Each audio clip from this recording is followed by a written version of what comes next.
All right, Coach, big win tonight. So far, tell me about your season so far. This is your first season coming back as an alum, coaching the team that you used to play for, and now it's all culminated into this big game tonight. Yeah,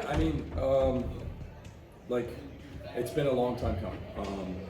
It is, I got nothing to do with it. It all starts with Joshua Forbes. He was actually here tonight, which was cool. He was my coach, and then he was these guys' coach for a long time. And he started this, and then he had a baby, and then he's moving on from coaching, and it was kind of time for someone to take the reins and like, all right, well, let's do it. And they put in a lot of work. It's been an ongoing battle with me learning coaching things, and because I was a player and I played for a long time, and I can come at it from a player's standpoint, but not every time I can come at it from a coach's standpoint of like, hey, for a holistic team style of thing, let's do this. But I can come at it from a personal standpoint, like, hey, if you do this, you can be more successful in the court.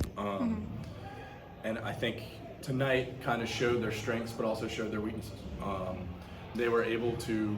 I tell them all the time, it's about controlling a team, and that's something like I learned in college, and a lot of people who play any sport in college play or learn that you have to control a team and control the tempo of a match. Like when you're winning, you speed up, and then when you're losing, you slow the game down because you allow more time for you to rest for your muscles and allow time to breathe and stuff like that. But you also give the other team an opportunity to think. And that's the opposite of what you want to do when you're winning. You don't want to think, you just want to go automatic and just keep doing, be a machine, and just keeping you going forward. That's pretty much how it goes. It's been a learning process, and I think I've gotten to the point where I know their culture and I know their mojo as a team, and can understand that and can play to the strengths and also play to the weaknesses in practice. And my whole, I'll go into the whole volleyball side of things, is something that we were very successful with in college was the high ball game. Playing high ball, like when you're out of system, for example, like whenever the pass is behind the 10-foot line, it's always good to give our hitters, especially with the guys we got, they're athletic, they can be aggressive, they can take high hard swings, and that's something we need to play to our strengths. Is don't put ourselves in a position where we can just be beat by our passing. We're an okay passing team. We've actually showed we're pretty good at passing, which is something that I didn't really work on a whole bunch. That kind of just came together, which I'm lucky to even say that. But our attacking has come forward a whole lot. Just error reduction, and error reduction goes and plays into controlling a team. You can't control a team if you hit the ball out every 5 times. So it's more about reducing some errors, playing really good high ball, having a really good first contact, and also being able to know the flow of the match. And I think tonight we showed that we could do that.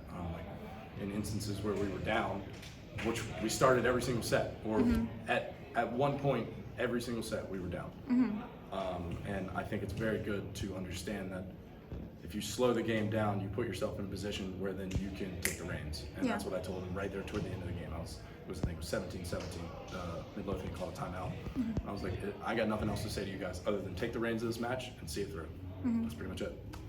But overall, I think this year's been pretty good. I'm looking forward to some more, and I'm looking forward to hosting some things here.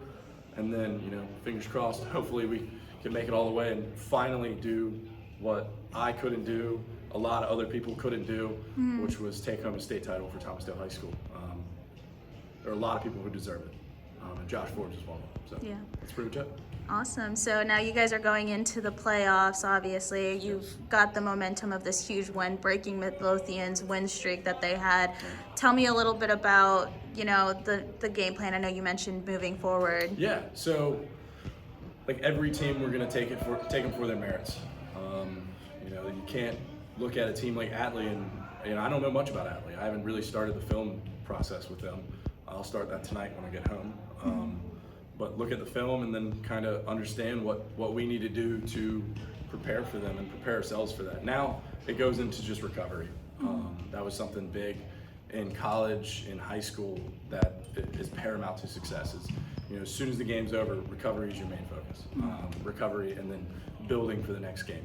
And tomorrow's our next game, it just is what it is. And then Wednesday we train, and then Thursday we go to Cosby. And that's our last regular season match, and then we'll take it to them anything can happen. You know, so we'll go from there, and then whatever happens, happens, pretty much. So Yeah. Awesome. Anything else you'd like to add? these guys are doing great, and they need to keep up hard work. All right. Thank